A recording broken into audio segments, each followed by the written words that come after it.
Welcome to our comprehensive guide on how to see the replies to a thread in X. Sometimes you may want to dive deeper into the conversation happening within a thread and explore the replies. In this guide, we'll walk you through the step-by-step process of accessing and viewing the replies to a thread in X. Let's get started. Step 1. Open the X app on your device.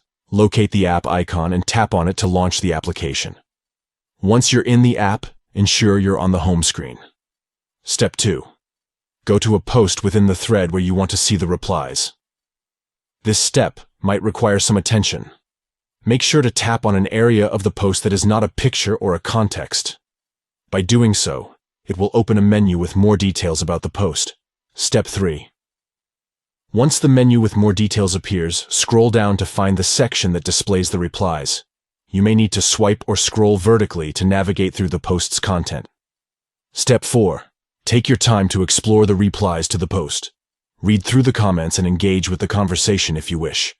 You can like, reply, or interact with the replies according to the available options provided by the app. Step 5. Continue scrolling to view additional replies. Depending on the thread's popularity and activity, there may be multiple pages or an infinite scroll feature to navigate through the replies. Keep scrolling until you've explored all the replies you're interested in. By following these simple steps, you can easily access and view the replies to a thread in X, allowing you to engage with the ongoing conversation and gain a deeper understanding of the topic being discussed. Exploring the replies can provide valuable insights, different perspectives, and even opportunities to connect with other users within the X community. Thank you for watching, and happy exploring.